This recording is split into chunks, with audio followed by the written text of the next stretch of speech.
Welcome to Scots Kirk Presbyterian. In the name of the Lord Jesus Christ, I'm Pastor Jim Mitchell, and we're delighted to have you all here, whether you're a regular member at Scots Kirk or visiting with us, watching online, whatever the case may be, welcome.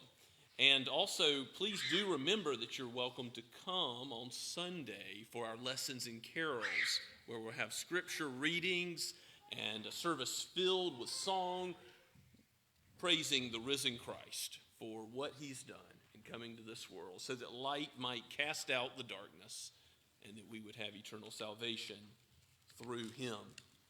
A couple of notes before we begin. Since there will be candlelight at the end of this service, everyone's welcome to participate in that, but do help the children to keep said candle upright and not to tilt too far such that the wax does not drip. And don't light things on fire, and so on and so forth. We are grateful also to our musicians who have helped us tonight and will help us Sunday, for those who will be doing scripture reading and all the logistics behind these services. Thank you to you all for your assistance. Now, let us take a moment and prepare our hearts to worship the living God.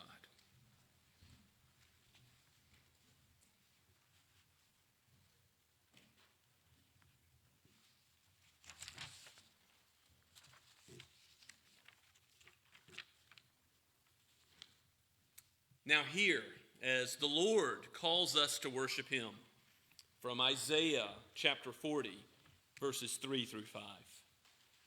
A voice cries, "In the wilderness, prepare the way of the Lord. Make straight in the desert a highway for our God. Every valley shall be lifted up, and every mountain and hill be made low. The uneven ground shall become level, and the rough places a plain, and the glory of the Lord shall be revealed, and all flesh shall see it together, for the mouth of the Lord has spoken." Amen. Let's stand and sing now Trinity Hymnal number 200, "It Came Upon a Midnight Clear."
Please be seated. for this evening's scripture readings. They are printed in your copy of the folder that has the scripture readings and worship music together. If you'd like to follow along or turn with me in your Bible, we'll read first from Genesis chapter 1, selected verses up through Genesis 2:1. This is penned by Moses, and yet is God's very word as he speaks to us today through his inerrant, infallible, flawless word recorded in Scripture. In the beginning, God created the heavens and the earth. The earth was without form and void, and darkness was over the face of the deep, and the Spirit of God was hovering over the face of the waters. And God said, "Let there be light." And there was light. And God saw that the light was good, and God separated the light from the darkness. God called the light day, and the darkness he called night. And there was evening, and there was morning, the first day. Then God said, "Let us make man in our image after our likeness, and let them have dominion over the fish of the sea, and over the birds of the heavens, and over the livestock, and over all the earth, and over every creeping thing that creeps on the earth." So God created man in his own image. In the image of God he created him. Male and female he created them. And God blessed them. And God said to them, "Be fruitful and multiply, and fill the earth and subdue it, and have dominion over the fish of the sea, and over the birds of the heavens, and over every living thing that moves on the earth." And God saw everything that he had made, and behold, it was very good. And there was evening, and there was morning, the sixth day. Thus the heavens and the earth were finished, and all the host of them. And again, coming from God's word in the New Testament, penned by the Apostle John, and breathed out again by the Holy Spirit for us, so that we might know of Christ at the beginning. In the beginning was the Word, and the Word was with God, and the Word was God.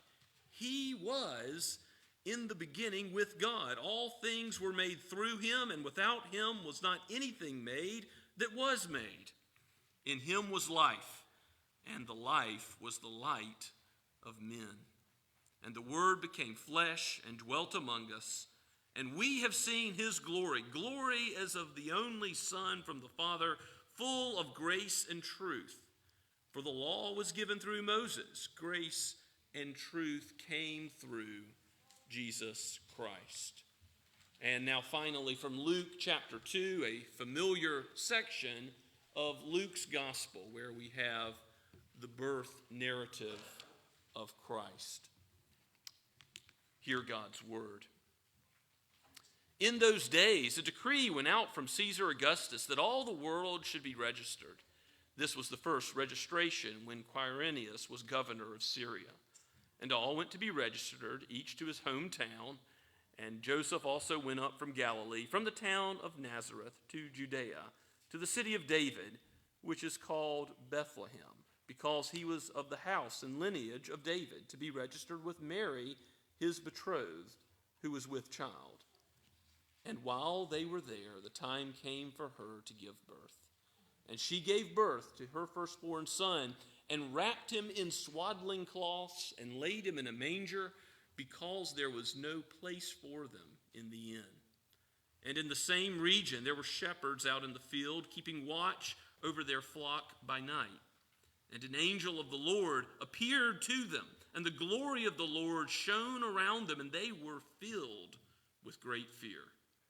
And the angel said to them, "Fear not, for behold, I bring you good news of great joy that will be for all people.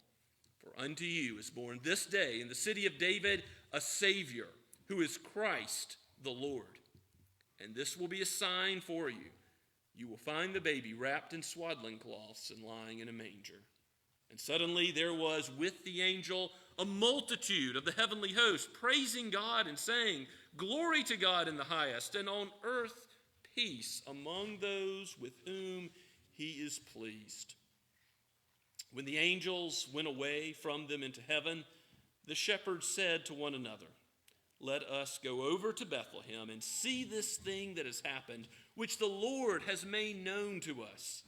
And they went with haste and found Mary and Joseph and the baby lying in a manger. And when they saw it, they made known the saying that had been told them concerning the child. And all who heard it wondered at what the shepherds had told them. But Mary treasured all these things, pondering them in her heart. And the shepherds returned, glorifying and praising God for all they had seen and heard, just as it had been told them. May God bless the reading of his holy word to our hearts. Let us stand once again and sing "What Child Is This?" from the Trinity hymnal, or again the folder.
Please be seated once again. And one final scripture reading in your folder, and I'll actually read verse 14 along with 15 as I'll make reference to it. This is often called the proto-evangelion, the first proclamation of the gospel, and it's proclaimed by God. What's going on before Genesis chapter 3 is that he's created everything in the space of 6 days, and all very good. He's made man, male and female, after his own image, given them dominion over all creation, and told them that they must obey him perfectly to live, and to not eat of the tree that he's told them not to eat of. Well, we know what the rest of the story is. There's creation, and there's fall. But then there's redemption. There's the story of the gospel being unfolded throughout all the rest of the scripture, from Genesis 3:15 throughout the rest of the Bible, all the unfolding of the Old Testament covenants. Remember, to Noah, to Abraham, to Moses, to David, through Jeremiah the prophet, on through Jesus and the fulfillment of the new covenant. All of the unfolding of scripture is the story of this redemption, this proclaimed way back in Genesis chapter 3, verse 15. Again, we'll concentrate on verse 15, but let's read how God addresses the one that deceived Eve, even as Adam sins boldly, thinking that he's going to be made like God after his wife gives him the fruit of the forbidden tree. The Lord God said to the serpent, "Because you have done this, you are cursed above all livestock and above all the beasts of the field. On your belly you shall go, and dust you shall eat all the days of your life.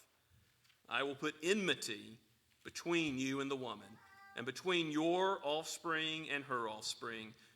He shall bruise your head, and you shall bruise his heel." And we'll stop there and ask for God's help.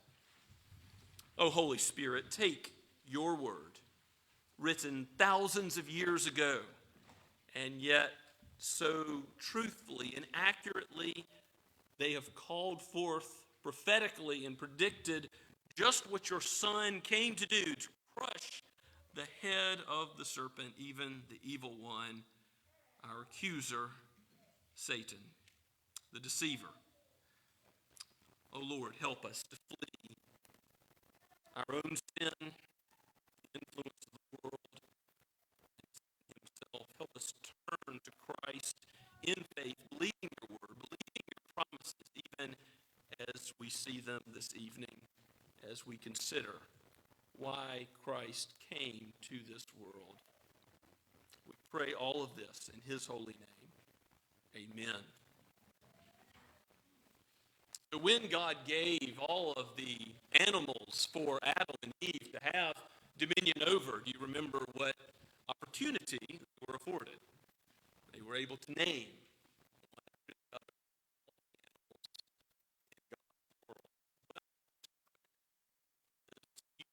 Satan to deceive, and God gives the serpent a special curse. First of all, before we read that first promise of the gospel in Genesis 3:15, did you hear what I said in Genesis 3:14? The Lord said to the serpent, "Because you have done this, cursed are you above all livestock," every other creeping thing, "above all the beasts of the field. On your belly you shall go, and dust you shall eat all the days of your life."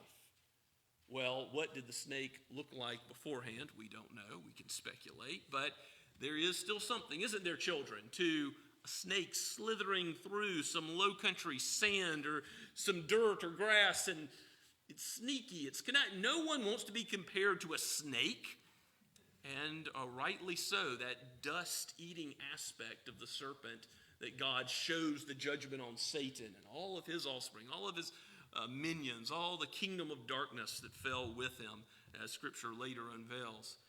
All of that judgment is summarized in that dust-eating image. And I want to show you that from a couple of places in Scripture. Psalm 72, verse 9 is a song that Solomon wrote that is asking the king to be blessed by God.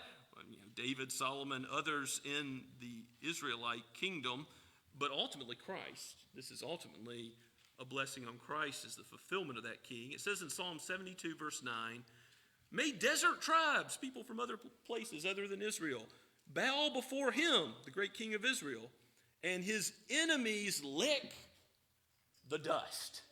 Well, that is a statement of the enemies being judged. And again, from Isaiah, going forward to Isaiah 65, verse 25, there's a vision of the new heavens and the new earth given by Isaiah. And in part of that, it says, "The wolf and the lamb shall graze together."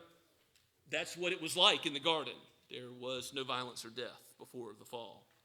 And that will be restored. All that Adam undid, all that Adam caused by his fall, he could have imagined the extent of his sin, all the consequences of it. Even though God told him death would be the result, all that Adam caused, all the brokenness, all the difficulty, all the shame, all that he caused will be undone in the new heavens and new earth. There will be a restoration by the second Adam, by Christ. The wolf and the lamb shall graze together in that future New Jerusalem. The lion shall eat straw like the ox, and dust shall be the serpent's food.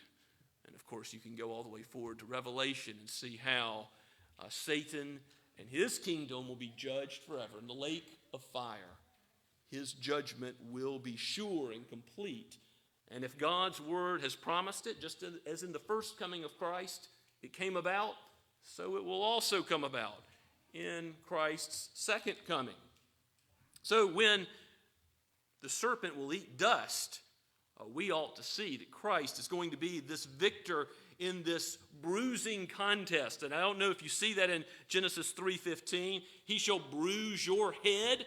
That is the offspring of the woman, the one who is born of a virgin. And yet God himself, Christ, shall bruise the serpent where? In the head. It's a mortal wound, but he shall bruise your heel. And it's really the same word here that's used, although some translations make it seem different because contextually it is a different type of an attack. All that goes on at the cross is merely a bruising of the God-man's heel. Why is that? Jesus was certainly tortured beyond belief. He went through all physical agonies on Calvary, and yet he suffered the wrath of God beyond the physical. He bore the weight of sin. And that's just bruising the heel? Well, yes, it is. Because after 3 days under the power of death in the tomb, he rose again from the dead. As I was explaining the gospel to my 5-year-old recently, that's one of the questions children ask. Well, if Jesus died so I wouldn't have to die, did he stay dead? And I was so delighted to tell him, no, the tomb is no longer empty. He is risen. He is risen indeed. The incarnation proceeds to the resurrection, and there we see the victory of Jesus over Satan, crushing his head already laid plain. Satan had thought that he had a victory on the cross as Jesus was falsely accused, crucified as a criminal, judged, and given a cursed death on the tree. But indeed, he is the victor. And that enmity, that difficulty between the seed of the woman and the seed of the serpent, that seed theology which goes all through Scripture is two kingdoms at war. Jesus says, you're either for me or against me. You sow with me or you scatter. Why? Because there's two kingdoms. There's two sides you're on in this world.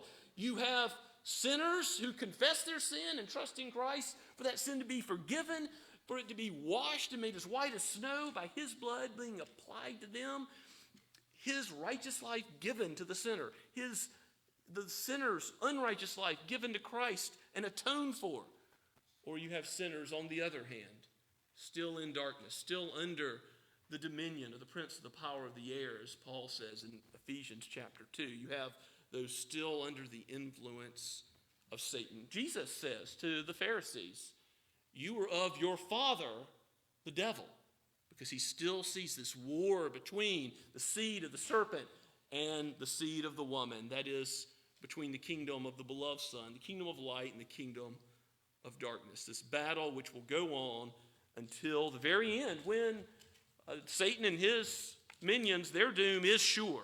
In Mark chapter 1, the demons come forth and say in verse 24, even they know, even the demons know. As I pointed out in last week's sermon, they cry out to Jesus saying, what have you to do with us, Jesus of Nazareth? Have you come to destroy us? I know who you are, the Holy One of God. They know their doom is sure. They know that Christ has come to be the one who shows himself victorious and them made a spectacle of his judgment. If you go forward, perhaps the clearest place to see this in all the Scriptures is in Hebrews chapter 2, verse 14. In Hebrews 2:14, listen to how Jesus came to earth to destroy the works of the devil. John says that in 1 John. Hear how he destroys the works of the devil in Hebrews 2:14. What means does he use to destroy Satan's kingdom, to crush his head ultimately? Since therefore the children of God share in the flesh and blood, he himself, that is Jesus, partook of the same things, that through death, through the cross, through laying down his life, through death, he might destroy the one who has the power of death. That is the devil. Jesus crushes Satan's head through the cross. And that's why Paul can say in Romans chapter 16, verse 20, that soon, very soon, Satan will be crushed under your feet, referring to believers.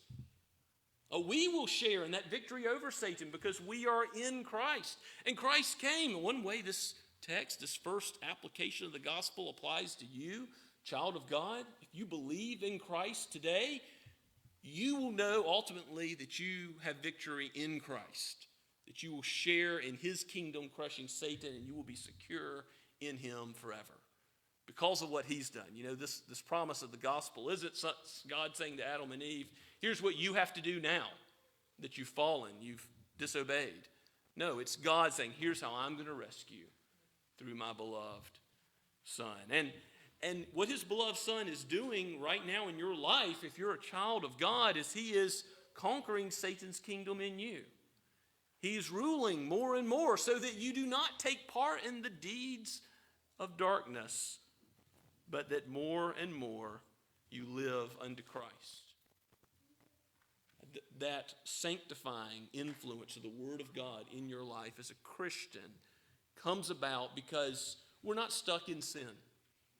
We're not left to just be the way we are. We're not unable to change because the Spirit of God, though we were dead in sin, without Christ we are unable to change. But though we are dead in sin and we are weak, God is powerful. He is mighty. In the gospel you have the right hand of God, his power and might showing forth that he's crushing sin in your own life. He's turning you away from sin to Christ and conquering more and more until one day we'll behold him as he is, the light of his presence, the glory of his face, and will no longer contend with sin because Jesus came to this world to crush Satan's head. It will be done. He will finally crush him completely. And that means all remnants of brokenness, all difficulties we face now, that we face patiently, awaiting the coming of our Savior again in glory, the trials, all the fruits of sin in this world, these things God will make right through the second Adam, and he is making right. He's building his kingdom now. He's lifting up Christ in you. Be a light to the world so that others may behold this mighty warrior, this mighty Savior. If you haven't yet trusted in Christ, don't walk in darkness any longer. Jesus came not to condemn the world, but so you might have life through him. Turn away from living for yourself and learn to live for his glory. Take his yoke upon you, for it is easy compared to living for some other purpose, which ultimately ends in ruin and dissatisfaction. Live for Christ, and you will be satisfied with the richest of food. Let's pray together. Oh, Father, thank you for telling us the story of grace all the way back in the garden where you promised that there would be one born of woman who would ultimately be our victor, our Redeemer. We thank you for Jesus, that we know these details as they've been unfolded by the prophets, that he was born in Bethlehem, that he was treated in a lowly way while he was here in this world, and yet he even laid down his life so that we could be treated as if we deserved all the glory of heaven. Oh Lord, we deserve none of this. We mourn our own sin and turn to him with thanksgiving for all that he is and all that he's done and all that he is doing for his people. And saying, come quickly, Lord Jesus. Come quickly, for we know the security we have in his blood. We pray all this in Christ's holy name. Amen. And now let us respond to God's word preached together as we sing again from the hymnal, Come Thou Long Expected Jesus.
Please be seated.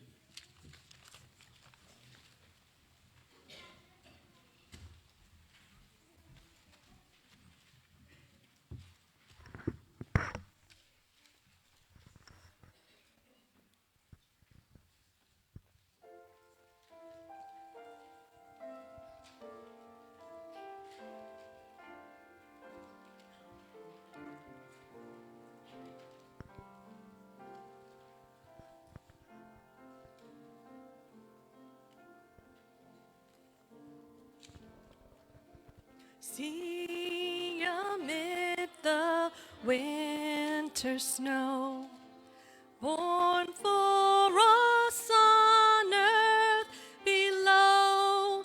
See the tender Lamb appears, promised from eternal years. Hail the ever-blessed morn. Hail redemption's happy dawn. Sing through all Jerusalem. Christ is born in Bethlehem.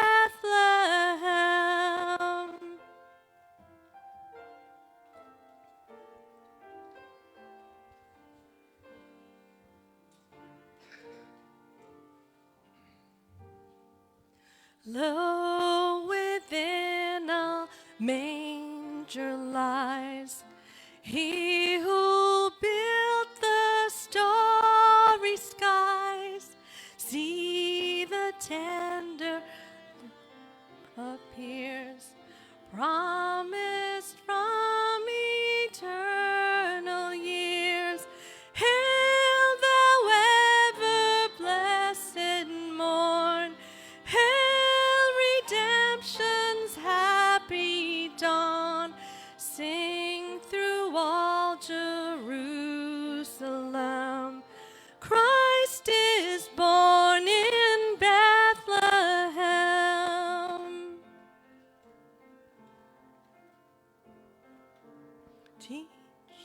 Teach us, teach, O holy child, by thy face so meek and mild.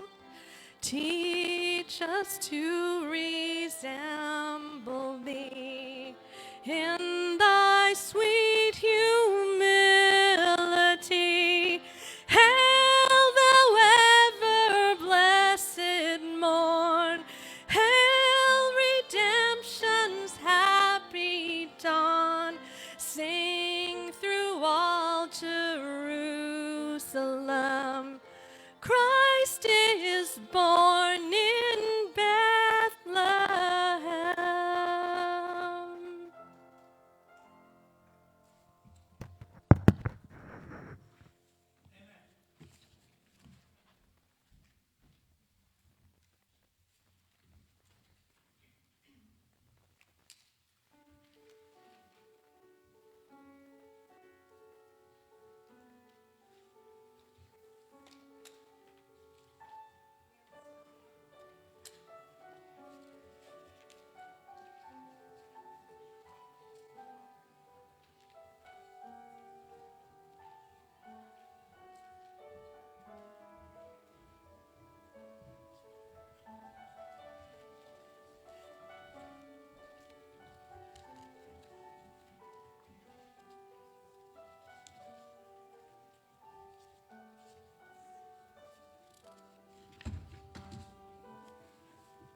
Let's stand.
Let us pray together.